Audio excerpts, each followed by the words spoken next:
I have a deep passion to help people enlarge their vision for what's possible for their lives.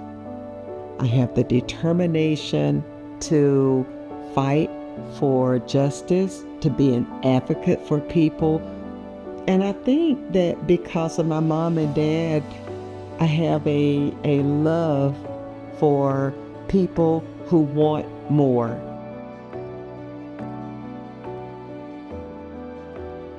I am Barbee Oakes. I am a 1980 undergrad from Wake, and then my master's in 1981.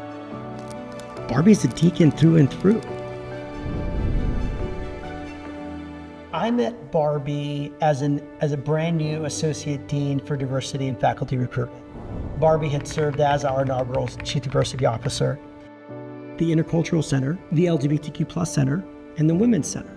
All of those centers were started under Barbee's leadership. When I came into that office, I knew that it was important to begin to widen the scope of the office because it was important for students to learn how to work together within different groups, but also to be able to maintain their own identity and to celebrate their own cultures.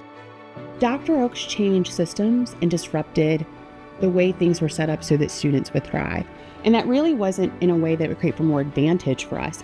I think what Dr. Oakes was able to do was recognize that we needed pathways and trajectories that would allow us to land softly throughout the Wake Forest experience. Barbee wanted to make sure that students knew that they were loved and that they belonged.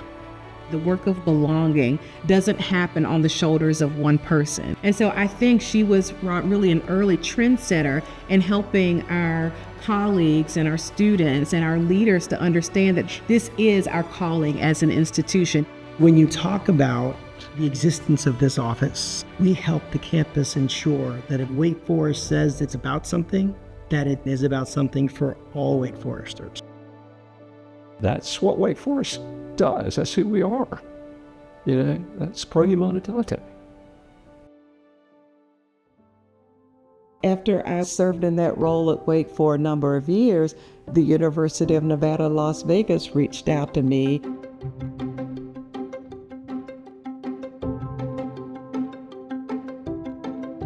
Barbee, as our chief diversity officer, lived in a space of tensions.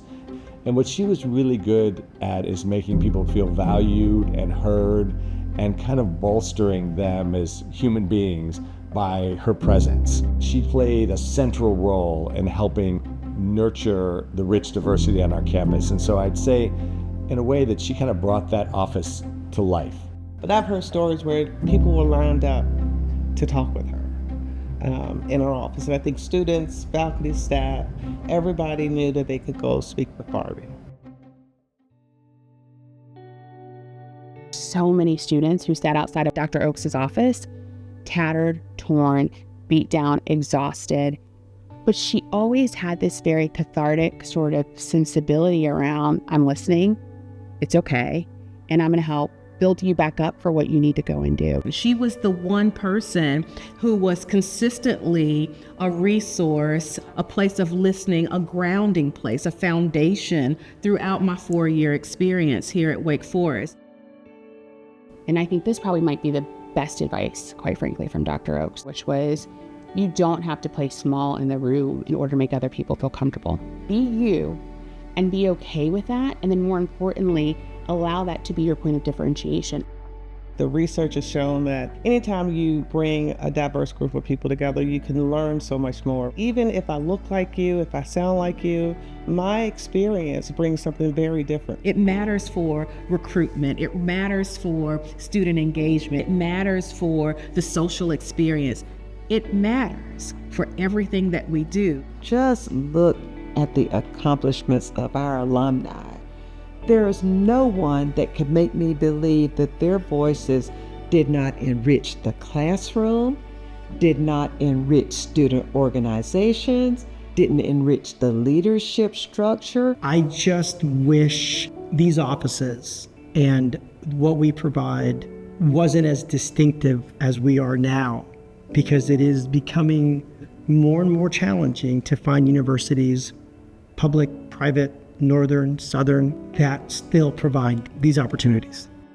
If you want to have the best outcomes, bottom line for any academic institution, a sense of belonging is critical. You get the best out of people if they believe they see themselves.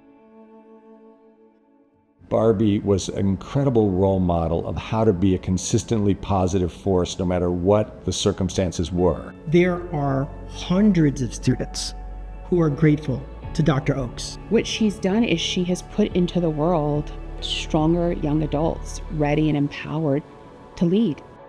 I owe so much to her for the groundwork that she laid. I wouldn't be where I am without her pouring in.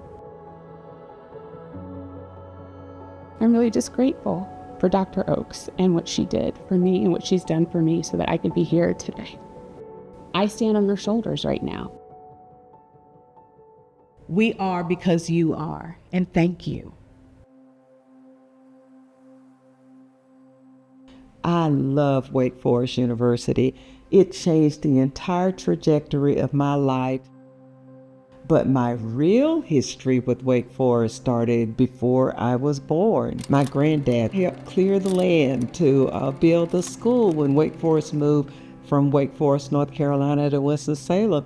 And he said, I sure never would have thought my granddaughter would end up going to school there. He was clearing the path for students to attend a university that his own granddaughter would actually attend one day. So for me to end up being in a role at Wake Forest where I could do that for other students, it really has been the greatest honor of my life.